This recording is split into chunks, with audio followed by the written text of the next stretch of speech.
Hello and welcome back to the Women of Water Get Real virtual summit, where we're talking about where and why women are leaking from the water career pipeline and how to get them back. We have a fantastic speaker today. I actually heard her on another organization's program. Her name is Micki Washington. She is actually a principal at HOK, a global architecture and engineering firm. And as someone who tried to work her way up to becoming a principal or associate with a global firm, that is quite an accomplishment. We'll talk about that. She's also a diversity expert and has begun speaking, throughout the industry on diversity issues, and we'll talk about that as well. So, Micki, welcome. Hi. Thank you so much for being here. Thank you. I'm happy to be here. Fantastic. So let's start out just. We usually start at the beginning because we are talking about sort of the overall career path. Give us just a quick overview of how you got into what you're doing, what degrees, certifications, yada yada yada, how you rose to power as a professional. And like I said, that is an accomplishment. And we might Sure. I might interrupt you along the way. No, that's totally fine. So, thank you for the introduction. I'm in the architecture space, architecture and design, and I've been in this industry for about going on 23 years now this year. And I will say that journey, there wasn't a lot of other people that looked like me. There weren't a lot of other women. There weren't definitely not a lot of women of color. And so I didn't really have representation or advocacy or mentors out there. And so it was definitely a difficult road. But as the years have progressed, I've seen more and more folks that were able to get through and, also say that they can do this too. And so, and then having advocates out there that have also seen the disparities and wanting to give recognize talent where talent existed. And so I've been fortunate enough that as I've continued in my career, and whether that meant I had to change places so that I did have, people that actually were looking out for my professional growth as well. I ended up in places that did at least give me the opportunities to continue to grow, because that's always been my mission. Is I don't want to, I'm not a person that can just do one thing and one thing only and for the rest of my life. There's some that love it, and more power to you, but I'm not that person. And so anytime I know that Yeah. there is something else out there that I can do, I want exposure to it, and maybe I'll decide that's not for me. So the Yeah. short, And wrapping you know, that I part up. don't Yeah. as a and by the way, we're recording this on International Women's Day. It'll actually be released the week of World Water Day and the UN Water Summit.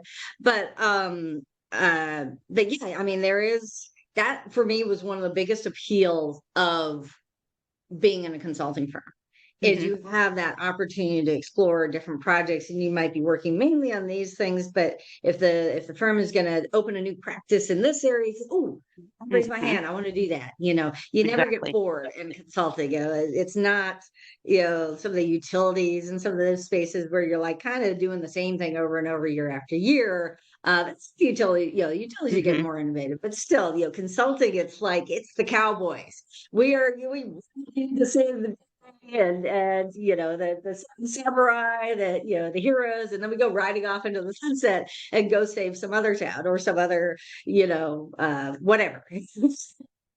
um Oops, did you lock up? There we Nope, go. I'm here. Okay, good, good, good, good. All right, I'm gonna close down some extra things that might be lacking stuff, but yes. Yeah, so it is a very exciting career for that. And one of the things we're also talking about is that when you're in a profession like this in particular, it's not just about getting a degree. Right, To right. have a real career as a professional, especially as a consultant, you need other consultants who are more senior than you. It's kind of the guild structure of, you're an apprentice, you do those early phase career things Yeah. where you just kind of do what I call the scut work, Hmm. but at the Hmm. same time, you're in that space and you're learning, and then you're a journeyman and you're traveling all over the place and you're managing Hmm. projects and everything. And then you walk the tables and you become a master. And that's what a principal is, right? Yeah, and it's also Bring them up. Yeah. recognizing the power that your voice has. And so not just, I always joked or said, well, if you invited me to sit at the table, then I'm going to speak at the table. So, it's not just about um, being in the room, but actually using your voice to change the things that you see need to be changed or bring awareness at least. Exactly. Yeah. And that is so critical. And I know, a lot of folks who are that are really fighting that concept of being a token. And I have Hmm. been there as, Hmm. having been hired to a big firm and then told after I started that, well, the reason we hired you is we want to prove that a woman can become an associate. And that is a crappy position to be in, to be Yeah. somebody else's experiment, somebody Project. else's Yeah. little project. Yeah. No. So good for you. No, that, Anyway, yeah. yeah. I mean, it's like, Yeah. And that you have to, it's an icky feeling. And then it's like, well, do you stay and, show that, well, yes, you did make the right choice, even though your motives were wrong? Or do you say, I don't want to be a part of this? and it implies, and it may not be visible during the happy, happy, joy, joy interface and honeymoon phase, but it also means that there may be reasons why they haven't had a woman or a black or a neurodiverse or whatever Yeah. before. Yep. That that there are those people who don't want certain people, in the room where it Hmm. happens. Yeah. Yeah. It's a lot of uncomfortable conversations, as we say, but they're necessary if an organization is actually serious about making those changes and recognizing where they are versus where they want to be. They're going to have to address it, but not under the guise of let's try some experiments and see if it works out. It needs to be intentional. It needs to, have actual basis behind it. Get your, not your game plan, because it sounds like it's a game, but get your steps in order, and hit some, set your goals and then work towards those goals, but not as a um, let's just try this experiment out and see if it works. And if not, we're just going to go back to our old ways, because that's really not intentional. It can't be real, so it can't be a fad. I mean, we've seen this with the Me Too movement with women, and then after George Floyd, Hmm. I mean, right now there's a lot. Have you seen all the statistics about like how many DEI officers are now getting laid off? Was it 40% or something? I mean, it's huge. It's a huge It's like, percentage. Yeah. Yeah. And it's unfortunate because it's you can tell, and I hate to say this, but you can tell the organizations or the companies that they did it because they thought at that particular time or that particular um, event that was happening, that it was a good thing to do for the face of the company, but it wasn't something that they were actually invested in. It was the Joneses. Oh, our competition is doing. Everybody else in these. so Oh, we're we gonna need do one it. too because Yeah. everybody else is doing it. Yeah, yeah, And then at some point they're like, oh, we don't need it anymore, we're fine. No, it's a continual thing. right. And you mentioned the uncomfortable conversations, and there's kind of two sides to that. Hmm. One is with the allies, right? And there's and folks, we want to say this, and I hope that we have men watching this as well. I hope that and there are women who are watching who have never experienced certain things, that perhaps had a male mentor or were the daughter of somebody or Hmm. whatever, but for whatever reason they had kind of that protection and just didn't experience some of the things that you're going to hear.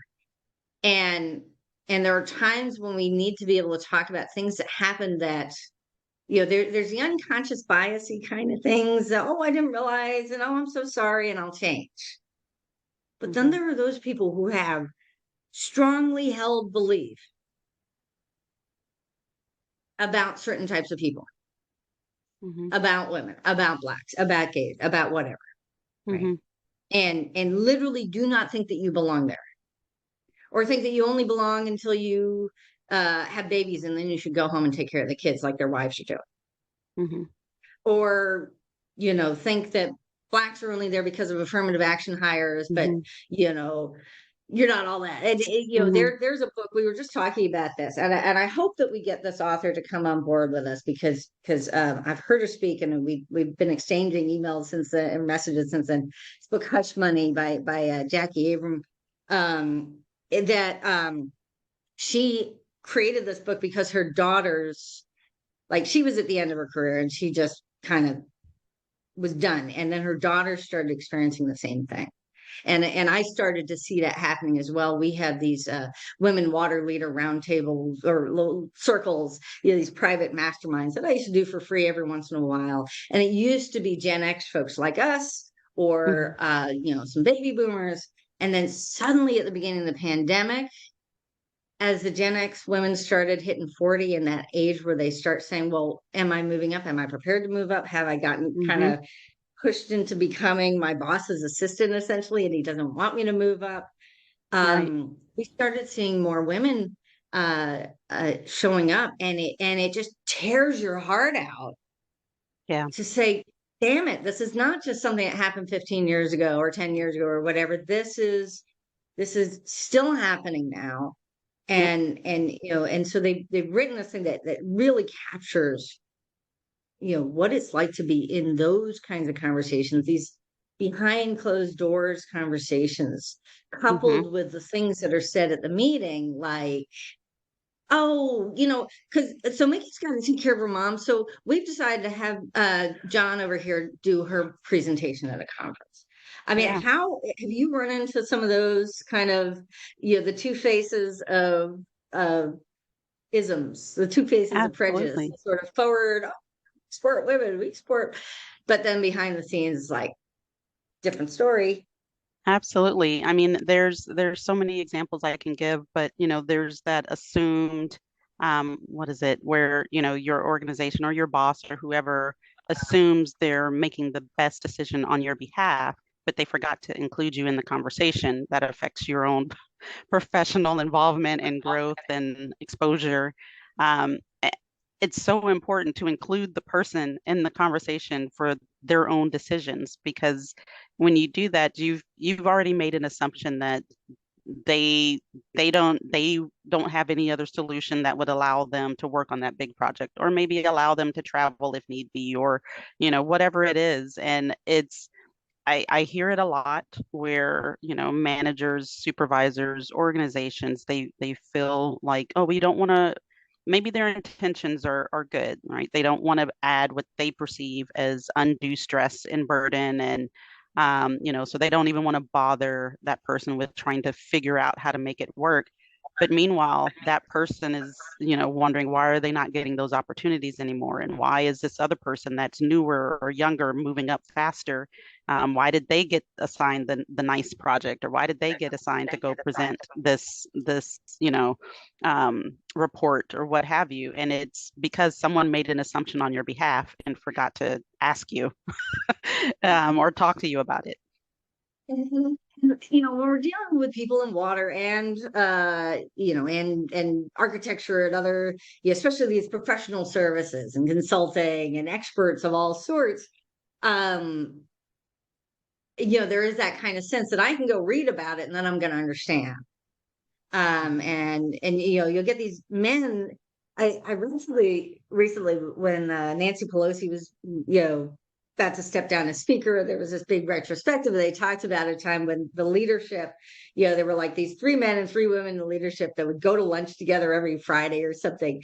And there was a story where the men started talking about women's health care or something. And the men were sitting there having this conversation. It just didn't even occur to them to ask the women about their experiences. Yeah. And I don't know how much of it is that I'm an expert, so I can figure all this stuff out by myself and I shouldn't have to ask women, or how much of it is the discomfort that has come up. I've heard some people bring, men bring up this idea that, well, since Me Too, I don't want to be alone, a woman in a room with a woman, or if I get in a Hmm. mentorship situation, somebody might accuse me of something. I mean, and some of that's been around for a long time. And wives, girlfriends, Hmm. admin assistants that are kind of work wife.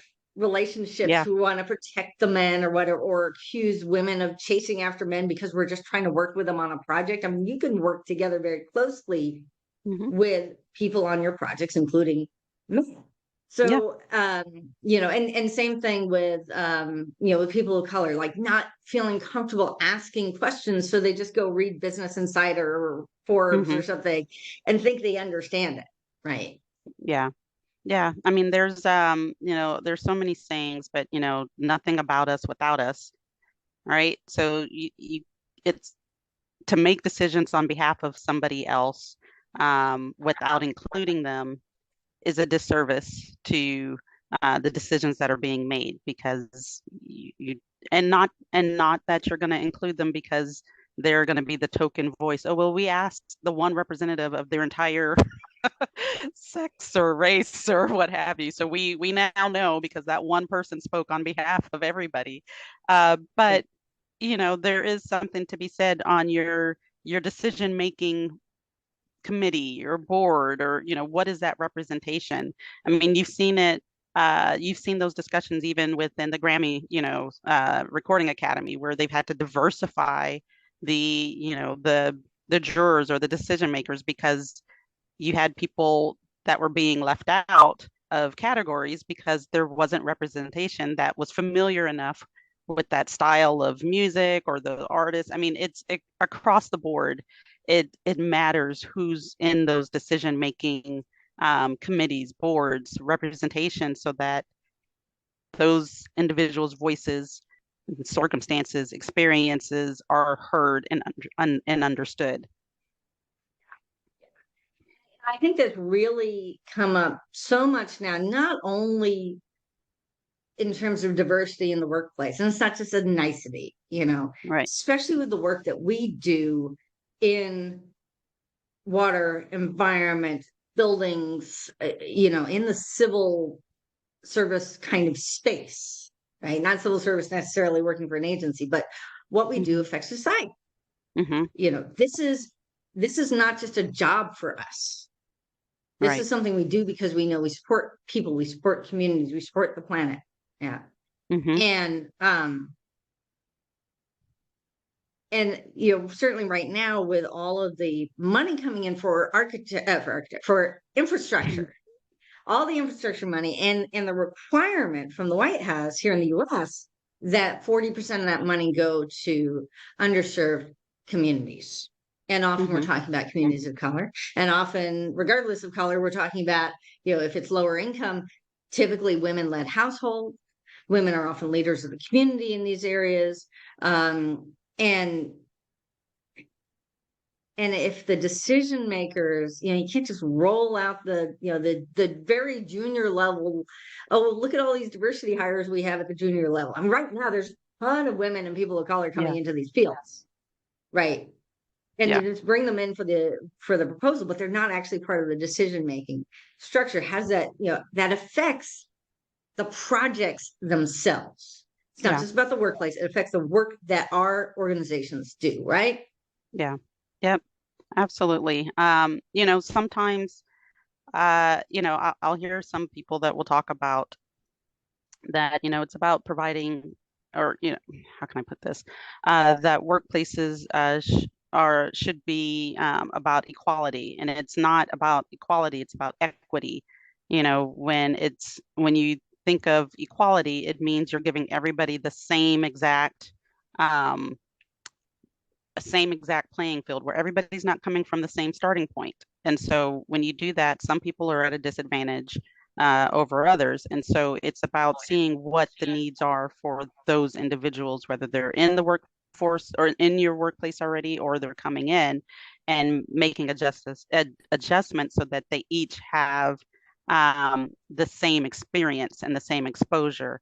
Some of those statistics of why. So I want to go back to a point that you made. It's not a nicety, it is a necessity, because I mean, there's so many statistics out there, but I think there's one that says, 30% or companies that identify as diverse and inclusive are 35% more likely to outperform their competitors. Why? Because they now have a more diverse experience, pool of ideas, their speed to innovation and creativity has increased.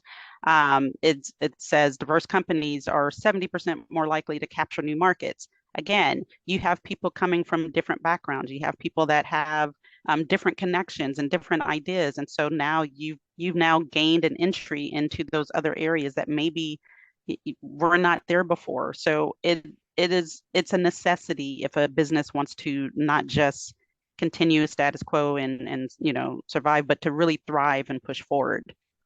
Right, right. And the reason that we have people in our generation, especially the Gen X folks, we were the Title IX generation, so it's the first generation to grow up with Title IX, which prohibited discrimination on the basis of sex in education. So, it was legal before Title IX to prohibit women from taking certain classes. We were the first on, and we're also the first affirmative action generation, right? And school integration. And suddenly people of color were, particularly Black Americans, had more opportunities to access better education. So, we're a smaller generation. We're a smaller generation between the big old baby boomers and the big old, millennials. But we had some really unique opportunities. And in many cases, just because of the timing, a lot of us were middle management around 2009. A lot of companies cut back. It was really easy to get rid of those of us who were in the middle. And then when they hired again, did they hire us back? Or did they say, oh, wait, we need more new technology. Everything is about technology in the early 2000s or 2010s. We need to hire new graduates. Right. Yeah. So there's that gap in the middle of people who have experience and the maturity to run projects who could be hired back to meet all these diversity needs that people are saying, oh, we need to hire diverse people. And they're not looking at people who have a gap in their resume. Yeah. And it's, there's a lot of different perceptions there, but, in the workforce in general, it is mostly millennials and Gen X, to your point. Millennials have the higher percentage. It's like 35% of the workforce right now are millennials, 33 or lower 30s are Gen X, and then it goes from there. Post millennials, they're still like 5% and growing, as they continue to graduate and get in the workforce. But that's who's going to be the next big generation. And then you have the baby boomers that are 25, and then it goes back. So like that silent generation and post millennials are roughly equal, and then us and millennials are the highest. And so what's happening is you'll see a lot of the Gen Xers as we reach, like to your point, those certain management level positions or start to get into those upper management positions. When we don't see the opportunities anymore, when we're not getting we're not in those discussions anymore to continue our growth or our path, or maybe that next position is filled by the C-suite. They're not leaving anytime soon. And so our options are limited. And so you're seeing our generation starting to make career changes, because whatever we were doing for these past 20 something plus years, our options have run out. And, or to your point, they're wanting to now give those options. Let's start with a new batch, fresh group, fresh eyes. Yeah. And because, the thinking is that when you get a, fresh set of ideas, right, that does to a point increase your innovation, but it may not increase your speed to it or the efficiencies, because you're now having to train them of how the company works, what's, business protocol, procedures, decision-making things. They have the ideas, but they're missing that experience level. And so, but what's also happening, that millennial generation, when they're hitting their early 30s, it's when a lot of millennials, men, women, they're deciding to have families, and they're not seeing that work-life balance that they need. And it's becoming more, our generation, we're like, well, yeah, we're working like 60 hours, but it's just what it takes to do the job. Whereas the millennials were like, no, I don't want to live like that. I don't want to be stressed. I want to spend time with my family or my friends. And you know, they're making decisions earlier than we are to change companies or change careers. Some are leaving the AEC services industries altogether and look at careers that give them more flexibility. Yeah, and they're going online and they're creating their Yep. businesses and look, I've got this great following and I'm a coach Yep. now or whatever. And there is this need to get out of this idea that it's just a linear path that follows the same time frame for every path. Yeah. That we talked to a number of women who did make it to the top, Mm-hmm. who are women who got into leadership after their kids were in school, or maybe even after their kids were, high school or college age. Yeah. And then they made it to, started moving towards becoming a general manager of a utility or, CEO or something, when they fully participate. And if that's not an option, because people say, oh, no, we need younger. And if the younger folks are now having young families and, and it's, and especially when we have younger folks now in hiring manager positions, Mm-hmm. and we've so drilled into people's minds that you can only mentor people younger. While you go reach down to the next generation, Yeah. there may be times when it makes the most sense to bring in someone a little more mature, a little more experienced. I look at some of the things this administration is doing with they're doing this national natural assessment and actually finding out what are the values of having green spaces and Mm-hmm. historic spaces and whatnot. And that's what I did my dissertation on, right? Mm-hmm. And I went to a listening session, and a lot of the people who were running this are very young because the heads of the agencies were told you have to hire diversity. So they're hiring very young people. And it's like, if you haven't had the experience of going into projects, being in the room and talking to someone who, an old farmer whose entire inheritance, or not inheritance, his retirement Mm-hmm. is gone because of a decision made about water, or whose kids are leaving and not going to continue with the farming because they can't get jobs in rural areas. If you talk to mothers in communities of color who have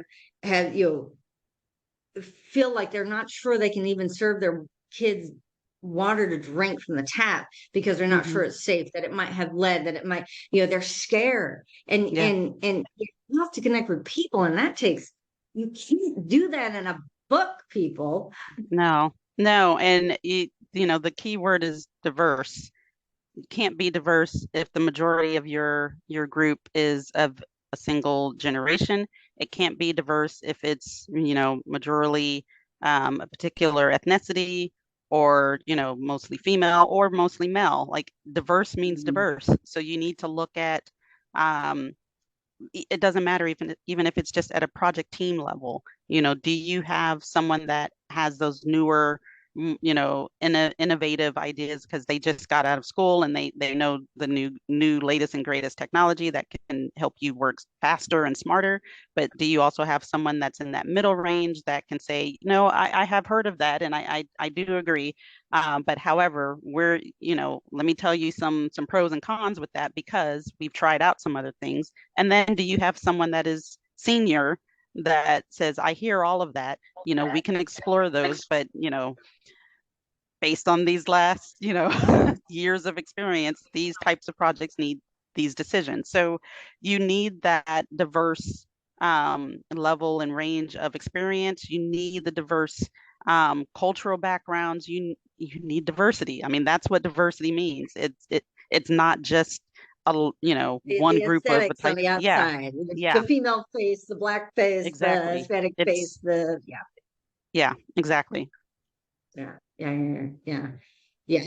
I'm looking here, and I always hesitate to bring this up because it's a sensitive topic, but a lot of the diversity officers are often white women, and one of the things I've heard, I went to a magnet school in the 70s.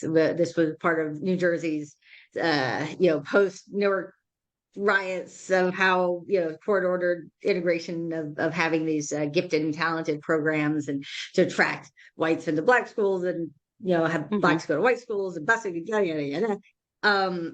but so I've been in the space a long time, and I've a lot of people like me have really worked on behalf of these issues for a long time, and versus the people who are just waking up for the first time. It's kind of, Right. teach me, teach me, teach me. And if it be, and there are times when it's like, let's get rid of all white people and bring in this brand new young Black graduate who studied diversity in college and can cite statistics of what they read in a book, and that doesn't serve either, because sometimes it helps to have those white allies who who are, for one thing, in the room where people actually say what they think when they think nobody who matters is listening, right? Right. Right. I mean, you want to have people who are who can be in those who can be listening for those conversations. Yep. It's greatest achievements in history are always done when you have advocates and allies and partners that can speak on behalf of, and arm to arm with those that are actually being affected, by decisions or discrimination or whatever it is. So it's one thing when, and you've seen that in civil rights, you've seen that in many of the things that are good causes and fights for, change for better. You need the collective, voice. You need others that have the power to use their voice to make decisions, to speak up on behalf of those being oppressed. Because if it's only those being oppressed that are the ones speaking up saying this is not right, it needs to change, but they don't have the power to change it because they are the ones oppressed, it's going to take those that actually have the power to make a change, to speak up and say, no, they're right, and these are the things we need to do and can do to fix it. And not every Black person is going to fight for other Black people. Not every woman is going to fight for other women. And what's the saying? Not all Black ain't Black, or something like that. I can't remember what it is, but yeah, I mean, and people talk about queen bees, but not all older women are queen bees. I mean, it's just, and sometimes I think that when it comes to things like microaggressions, what I've noticed is a lot of times it's not about trying to annoy you. It's about trying to find allies. It's making an inappropriate joke and seeing else who laughs. Right. And then seeking them out later and say, hey, that this person really doesn't belong here. Yeah. Building those alliances. Right. It's disruptive, negative, negative alliances that disrupts the progress. And it's being able to call out, that was inappropriate, or, that was not funny. I've heard it a lot where someone will say, it's just a joke. Like, it's not a joke when it's offensive to anybody. Like, it's not a joke. It was intentional. Whether it was intentional to be, some people like to be the disruptor. Some people want to be what they quote unquote call the troublemaker, or, I want to go against the grain. It's like, well, okay, that may be your personality, but you have to learn a time and place for it. It's not tolerated in the workplace. It's not, and it should not be, especially if a company is wanting to attract and a diverse population and grow, and it just can't be tolerated, because it does affect the company and it affects society. And I think about with my own career, what could I have done all of these years had I been with a large organization, had I been with a large agency, and it was basically, for a couple of guys, it was a joke. And for those of us in Generation X, a lot of us, and if you watched a few of these, you heard me say this, we tucked our hair up under our baseball caps and tried to, be like one of the boys. If you wanted to do the cool stuff that the boys got to do, you were one of the boys. Yeah. And then the millennials and the GRRRRLS girls, girl power, the Powerpuff Girls and everything, they expected for this stuff to be called out, and so that was a lot of pressure on me, that the guys would like deliberately say things in front. Yeah. I was basically transferred up to an office that needed a project manager. And I realized very quickly the reason they needed a project manager is because they had promoted up or had lost to the clients during a boom time, all of their men. Hmm. And that I was basically managing a team, large team of level 1, 2, and 3 women. Hmm. And it's like they would deliberately do and say things to upset the women. They come, I was the only woman with a door. They'd come into my office literally crying and saying, Kat, I don't know if I have a future here. You need to talk to the principal. And it was just, it's a hard position to be in Yeah. when I was still trying to get up to associate. If I had kept quiet until after I became an associate, and I don't know that I ever could have in that office, just, Yeah. from day one, the guy came, one of the guys came in and said, I objected to your being a level 4 and you just got your PhD. And when I got my PhD, like at 20 something, I was a level 2. You should have been my level 2. Like he wanted me to be his assistant. Right. Yeah. And these are the kinds of things that cause women to leave. And then, and now we want more diversity. We're not creating opportunities for, and we are talking later in the program about reentry options. But Yeah.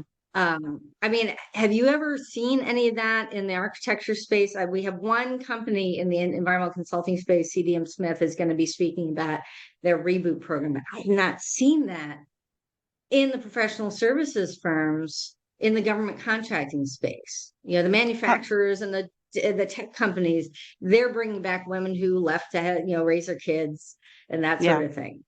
But Yeah. have you seen it, these reentry programs?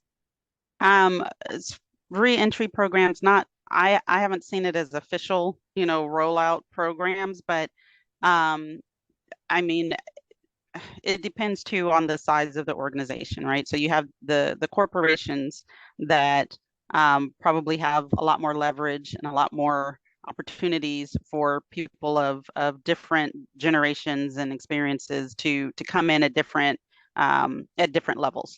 So, and the larger the corporation, a lot of times they can create a position that is unique and special for the person that they're wanting to get. So if they meet a candidate, a woman, I won't, use the slang, but the bad A woman that, they feel like is, we must have this person because of her connections, her, what she can do for us. We will create a position for you. And so I've seen that a lot in larger corporations. Yeah, yeah, Smaller companies, maybe not so much because they're only like, oh, well, this is all we can do. And right. so you don't quite fit that one position that we are looking for. So Yeah. sorry. I mean, when those big projects, you suddenly need a lot of people to collect data and run models and all the other kind of lower level tasks. And the hard thing is when those of us who are trying to prepare for leadership get masters and PhDs and Mhm. certifications and everything, and suddenly it's like, oh, you wouldn't want this, or you'd be bored. If we need to start over, we need to start over. And as Well, far as those special positions, I've had situations where companies, especially with all this federal money coming out, they do a mhm, lot at the state and local level, like, oh my God, we want to go federal. We want to work with you. I had a company talk for me for months about what they wanted to do and bringing in the president, who had, of course, put the company in his wife's name. So it was a woman-owned company. mhm, Um, mhm, and each time I'd write up a little summary of what we talked about and what I would recommend as a next step. And finally, it got to a point where they said, well, we just hired this old buddy of mine at the Marine base, and he's got some connections. We're going to see what he can do. But what you should do is you should go get contracts and you can put us on your team so that we can yeah, get federal experience. And then we'll consider giving you a job, yeah, or go write us a full business plan with all your contacts and all of, exactly how much money and who's looking for a contract and hand that over to us. Why? So you can take that and give it to your old golf buddy and say, yeah, here's a game plan, go do that.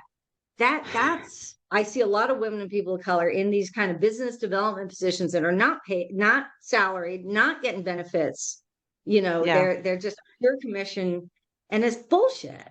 Well, it doesn't, you don't stay. Like there's places where you can see the heart of the organization and they're trying. And so it's a place where, okay, we're not there yet, but they're trying. I know their intentions are good, so I'm going to stay and I'm going to fight with them, you know, and there's going to be some hard conversations. It may be some people that leave because they don't align with the vision and the goals that the company has. So be it. But when you're I mean, when it becomes a toxic environment because you're the only one that is pushing for Mhm. something that the company themselves don't believe in and they don't Right. Or support, you have unique skills that they want, but they won't give you the damn job.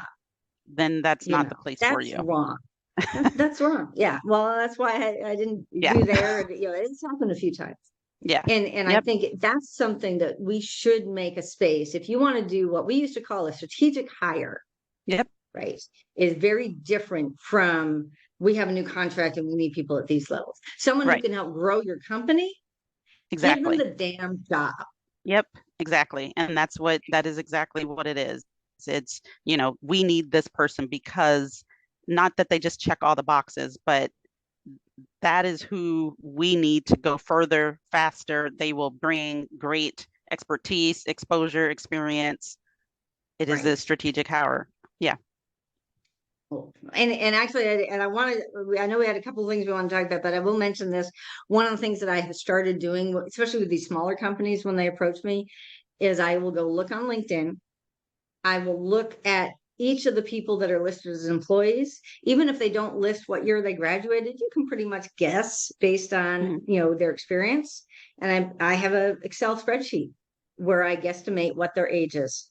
And Mm-hmm. over again, we have these firms that are massive numbers of younger folks, maybe a couple of specialists at the middle, and Mm-hmm. then a bunch of retired feds or whatever, you Mm-hmm. know, that are much older, and the founders, Yeah. right? It's Yeah. not a healthy way.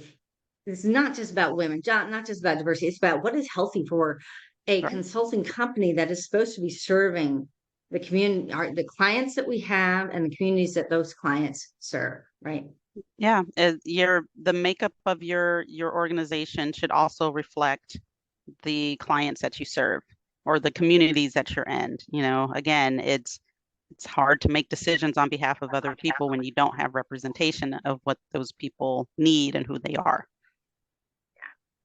Now, you have taken on a project, a passion project that, you know, I was just at the International Women's Day event at Chamber of Commerce, and they talked about the importance of this kind of work that a lot of us are doing.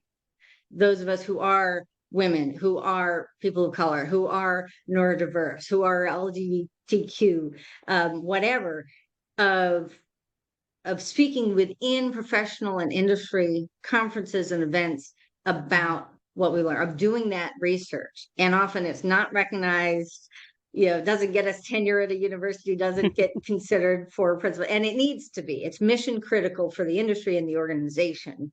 Mm-hmm. You have really become a tremendous specialist and a tremendous speaker. And I really enjoyed your last time I saw you present. If you guys are looking for a presenter, by the way, Micki, tell us what you talk about. What have you done in that area? What is the work that you've uncovered? Absolutely. And thank you for that. You know, as I mentioned before, early in my career, I'd say even up until these last maybe 5, 6 years or so, I didn't have a mentor. I didn't have anybody that I could see as something I could become. Like I didn't see anyone like me in a position of leadership, so I didn't think that was possible. And so now that I'm here and I have a voice, I want to speak on behalf of everybody else I see that's going through similar struggles so that they can see it is possible. So I've really spent, I will give credit to where I am for my day job, if you will. You know, HOK, we do a lot of research for neurodiversity, diversity, equity, inclusivity, and justice in the workplace. And so through that exposure, I mean, this is near and dear to my heart because I am pretty much affected by all of those things in the workforce. And so outside of that, I've started doing my own research and what it looks like and participating in other outside panels that don't have anything to do with my day job that are around active inclusivity. What does that really look like? You know, women's organizations. What does it look like for women representation? Because there's so many other biases that go along with women from different generations, different cultures. You know, so those are the things that I enjoy really speaking on behalf of. And I will tell you, there's so many young girls that are going through the same trials and tribulations that I went through 20 years ago in school that I'm like, okay, well, this is still very, very important to talk about because it's still happening. And so these are the things that I love to speak about. It could be a group of, you know, two girls in school, or it could be a group of Gen X's, you know, Gen Xers, baby boomers, doesn't matter, a whole organization. As long as there's a conversation to be had, I will want to have it. And you know, we've included throughout this summit a number of speakers on various aspects of intersectionality, and you know, women and gay, or women and you know, various Black, Hispanic, etc. But this neurodiversity conversation, I think this is something we really need to have in water and engineering, architecture, these fields, because a lot of the men are neurodiverse, whether they know or not, whether, because it's not a disability if they are crafting a life that supports their strength. And that's the thing about neurodiverse. It's to stop thinking about, you know, it's not disability unless it becomes something that gets in your way of what you want to do. And there are a lot of ways for people who think differently, who are wired differently, to have fantastic, wonderful, thriving lives. And one of the ways to do that is in these fields where it might require hyper focus, or systems thinking, or working with your hands, or you know, different ways of thinking really are a benefit here. But if we have guys that are on the spectrum, for example, or ADHD or whatever, who have gotten there in part because their mother, their wife, their girlfriend, their sister, their whatever, their secretary, oh, you handle that. And that can be an added pressure for women who are also neurodiverse, who are also attracted to these fields because they're neurodiverse, to be told, oh, you go be the communicator for someone who may not be a communicator. You go do all the writing, and then not get to do the cool stuff that got you into the field to begin with, right?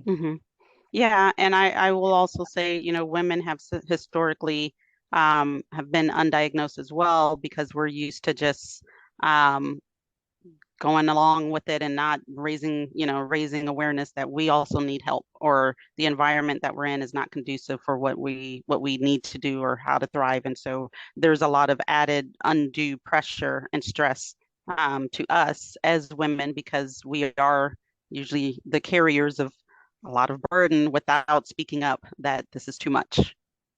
Yeah.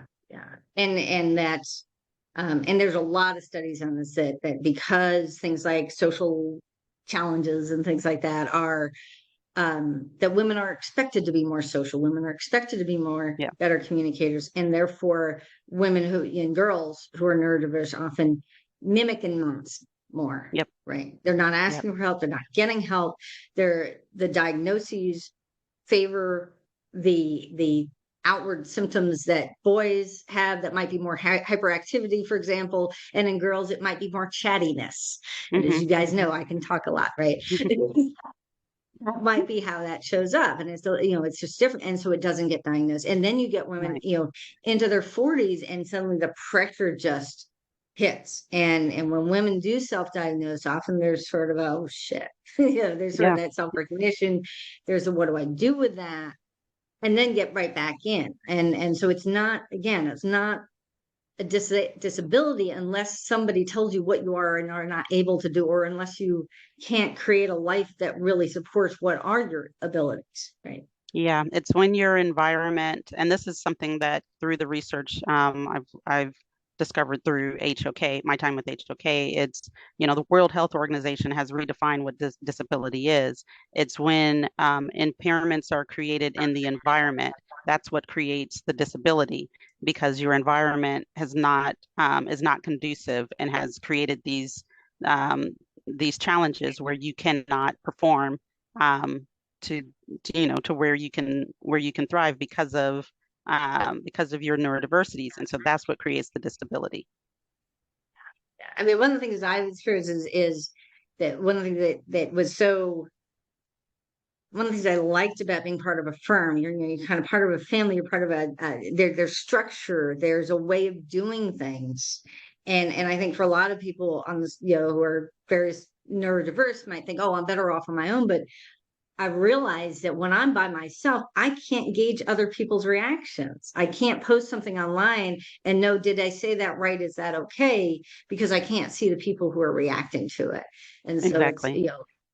it can be it's really a benefit for someone who's neurodiverse in those cases to be around a supportive environment that appreciates them, that recognizes their talents and gifts, and allows them to thrive and have that structure around them. They can, so if you're thinking, screw this, I'm just going to quit and become, sit by myself for, in front of a computer and try to start a business, it can be really challenging. I know there are some people who do go online because of some social anxiety kinds of things, but there are also some challenges around not having structures in place. Exactly. Fantastic. Well, I know we were going to stop a few minutes ago, but time sensitivity is also part of neurodiversity. No, but I wanted to get that in because I think it's important, and I know we do need to wrap up. So if you're looking for someone to have come speak, Micki Washington is amazing. Any last thoughts and anything you'd like to point out on the page where you're watching this, folks? You'll see some links and some giveaways and things like that. If you want to get in touch with Micki, if you want to work with her, or if there's any resources you want to share, or any last thoughts. Sure. Find me on LinkedIn. It's really easy. Micki Washington, spelled just like my name. Micki. Yes, with an Not like I. a mouse. I'd Yeah. I'd love to, I can share any of the research that I have, and continue to do. This is, it is very important to have these conversations. So whether it's, you're not sure where you are in your own career path and growth of what your options are, or you as an organization, you're trying to get there, but you're not there yet, and you don't know what steps to take so that it doesn't seem forced or not authentic. I'd love to just talk about some of these things. So please feel free. I have a copy of the recent presentation that I did that does have a lot of statistics. I'm happy to share that as well. Awesome. Well, thank you so much for being here. And for all you in the audience, thank you for being here. Micki, stick around when I stop the recording. Yeah, so for everyone watching, we've got speakers on experts on neurodiversity, on head of the founder of the Black Water Professionals Alliance and System for Women Water Professionals. We're touching on a lot of these topics, and they keep coming up over and over again. So please do join us. And Micki, thank you so much for being here. For folks in the audience, come on back. We've got a lot more great stuff. Thank you so much. Thank you. Thanks so much for joining us for this extraordinary conversation, one of 45 extraordinary conversations we had as part of the Women of Water Get Real virtual summit, where we explored where and why women are leaking from the water career pipeline, how we can stop those leaks, and even bring women back to water. I hope that you will enjoy all of these amazing interviews. If you don't have a chance to watch all of them during the summit, you have the opportunity to join us with a power pack and get lifetime access to all the videos, as well as an opportunity to join us for 30 days in a brand new community where we will dig even deeper in live facilitated conversations about some of the issues that are facing women in water. Look forward to seeing you there. Please join us at watercitizen.org/women, watercitizen.org/women for more information. See you again soon.